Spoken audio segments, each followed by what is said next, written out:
ನೀವು ಆಫೀಸ್ಗೆ ಹೋಗ್ಬೇಕಾದ್ರೆ ಆಟೋದಲ್ಲಿ, ಬಸ್ಸಲ್ಲಿ, ಟೂ ವೀಲರಲ್ಲಿ, ಕಾರಲ್ಲಿ ಡ್ರೈವ್ ಮಾಡ್ಕೊಂಡು ಹೋಗ್ತಾಯಿದ್ರೆ ನಿಮ್ಗೊಂದು ಒಳ್ಳೆ ಆ್ಯಪ್ ಹೇಳ್ತೀನಿ, ಆಡಿಬಲ್ ಅಂತ. ಅದು ಅಮೆಝಾನ್ ಅವರ ಓನರ್ಶಿಪ್ಪಲ್ಲಿದೆ. ಇದರಲ್ಲಿ ನೀವು ಆಡಿಯೋ ಬುಕ್ಸ್ನ ಕೇಳ್ಬೋದು. ತಿಂಗಳಿಗೆ $199 subscription charges. Unlimited books access ಇರುತ್ತೆ. ಬಟ್ ಆದರೆ ತಿಂಗಳಿಗೆ ಒಂದು ಕ್ರೆಡಿಟ್ ಮಾತ್ರ ಕೊಡ್ತಾರೆ. ಅಂದರೆ ತಿಂಗಳಿಗೆ ಒಂದು ಪ್ರೀಮಿಯಂ ಬುಕ್ ಓದ್ಬೋದು. ಇನ್ನು ಉಳಿದ ಫ್ರೀ ಬುಕ್ಸ್ ಏನಿದೆ ಅದು ಯಾವಾಗಲೂ ಓದೋದಕ್ಕೆ ಲಭ್ಯ ಇರುತ್ತೆ.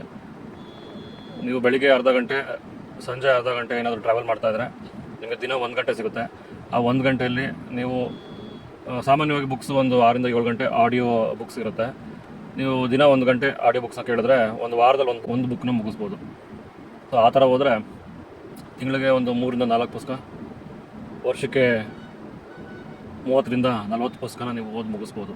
ಆ ಗಾದೆನೇ ಇದೆಯಲ್ಲ, ದೇಶ ಸುತ್ತು ಕೋಶ ಓದು ಅಂತ. ಅದೇ ರೀತಿ ಪುಸ್ತಕ ಓದೋದನ್ನ ಅಭ್ಯಾಸ ಮಾಡ್ಕೊಳ್ಳಿ. ಓದೋಕ್ಕಾಗಿಲ್ಲ ಅಂತಂದರೆ ಅಟ್ಲೀಸ್ಟ್ ಆಡಿಯೋ ಬುಕ್ಸ್ ಆದರೂ ಕೇಳಿ.